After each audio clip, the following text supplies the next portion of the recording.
बहुओं के रवैये से सासू माँ बहुत परेशान थी। दरअसल बात ये थी कि तीनों बहुओं में किसी बात को लेकर अनबन हो गई थी। तब से ही तीनों एक दूसरे से मुंह फुलाए रहती थी।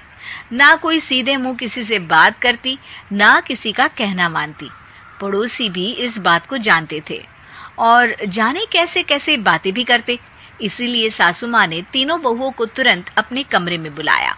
मैं कई दिनों से देख रही हूँ, तुम तीनों अलग अलग सारे काम कर रही हो। ये सब नहीं चलेगा, तीनों को मिलकर ही काम करना पड़ेगा। सास की बात सुनकर एकदम से बड़ी बहू बोल उठती है। नहीं मम्मी जी, मैं इन दोनों के साथ कुछ नहीं कर सकती। मैं इस घर की बड़ी बहू हूँ, फिर भी ये मेरा कहना बिल्कुल भी नहीं मानती। अरे जेठानी जी, जानबूझकर मुझे डबल काम करवाती है आप, और छोटी मुझसे टेढ़े मुंह ही बात करती है। इन दोनों के बीच हमेशा सैंडविच बन जाती है मेरी, और मैं हमेशा आलू की तरह बीच में मसली जाती हूँ।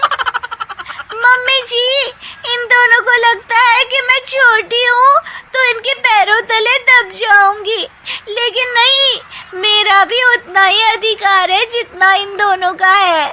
बड़ी आई दोनों मेरी चुगली करने के लिए, मुझे क्या कम समझ रखा है। तीनों बहू एक दूसरे से बहस करने लगती है और सास दोबारा ये देखकर टेंशन में आ जाती है और सबसे कहती है, चुप हो जाओ, अब से तुम तीनों सारे काम एक साथ करोगी, आंख बंद करके एक दूसरे की बात सुनोगी। तुम तीनों इस बात को गांठ बांध लो, वरना अगली छुट्टियों में तुम्हारा अपना मायके जाना कैंसिल। सास की बातें सुनकर डर के मारे तीनों हामी भर देती हैं। जी मम्मी जी, मैं समझ गई। हाँ मम्मी जी, जैसा आप कहें, आप जो कहेंगी मैं वही करूंगी। तीनों बहू सास की बात को गांठ बांध लेती है और वादा करती है कि अब से सारे काम वो तीनों एक साथ मिलकर ही करेंगी। ये सब देखकर सास खुश हो जाती है और वहां से चली जाती है। नीचे जाकर वो देखती है कि घर में शर्मा जी आए हुए होते हैं। सास जोर से आवाज लगाकर कहती है, अरे बहू, जरा चाय बनाकर तो लाना, शर्मा जी आए हैं। सास की बात सुनकर तीनों बहू तुरंत किचन की ओर भागती है और चाय बनाना शुरू कर देती है। मुझे तो एकदम मसाले वाली कड़क चाय पसंद है, तो हम शर्मा जी के लिए मसाले वाली चाय ही बनाएंगे। अरे नहीं दीदी, गर्मी के मौसम में मसाला चाय कौन पीता है? मैं तो शर्मा जी के लिए इलायची वाली चाय ही बनाऊंगी। ये कैसी बात कर रही हैं आप दोनों? मेरी मम्मी ने सिखाया है कि मेहमान को ज्यादा दूध और शक्कर वाली चाय देनी चाहिए, वरना वो घर वालों को कंजूस समझते हैं। तो मैं तो शर्मा जी को ऐसी ही चाय दूंगी। तीनों बहुएं अपने अपने तरीके से चाय में शक्कर, मसाला, पत्ती सब डाल देती है। उबलने के बाद तीनों मिलकर चाय बाहर लेकर जाती है और शर्मा जी और सासू माँ को देती हैं। चाय पीने के बाद शर्मा जी सासू माँ को देखकर शर्मा जाते हैं और शर्मिंदा महसूस करते हैं कि आखिर उन्होंने चाय पीने के लिए हामी क्यों भरी। सासू माँ भी चाय पीना शुरू करती है और कहती हैं, अरे बहू, ये कैसी चाय बनाई है? चाय है या मीठे दूध की बासुंदी? हाँ, चाय अच्छी नहीं लगी क्या?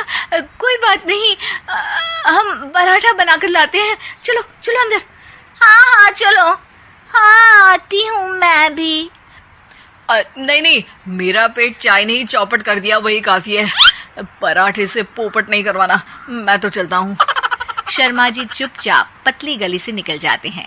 अगले दिन सास बहुओं से कहती है, अरे बहू, जाओ जाके ऊपर के गेस्ट हाउस की सफाई कर दो। कल हमारे यहाँ मेरे दूर के रिश्तेदार आने वाले हैं, तो पूरे कमरे को चमका देना, समझी? तीनों बहू सास की बात को मानकर ऊपर सफाई करने चली जाती हैं और तीनों कमरे की सफाई चालू कर देती है। बड़ी बहू मकड़ी के जाले साफ करती है, तो बीच वाली झाड़ू लगाना और छोटी वाली सर्फ डालकर जमीन धोना शुरू कर देती है। अरे दीदी, जेठानी जी, अभी मैंने पूरी फर्श धोई और आप फिर से धूल नीचे गिरा रही हैं। और मछली जेठानी जी, आप बिना झाड़ू की धूल यहाँ छटक रही हैं। अरे तीनों को साफ करना है, एक साथ सफाई करते हैं ना। अरे वही तो, हम साथ साथ हैं, घर साफ साफ है।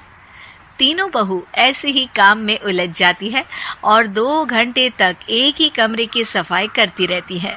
बहुत देर से अपनी बहुओं को ना देखने के कारण सास ऊपर कमरे में उन्हें देखने जाती है, लेकिन कमरे में घुसती ही वो गीली फर्श पर फिसलने के कारण नीचे गिर जाती है। ओरी मोरी मैया, हड्डी मरोड़ के रख दी। आए मेरी तो कमर ही टूट गई रे। तीनों बहुएं सास को उठाती हैं और बिस्तर पर सुला देती है। अरे मेरे हाथ पैर दर्द कर रहे हैं, दबा दो आराम मिलेगा। हाँ जी माँ जी। अरे जी माँ जी, जी माँ जी।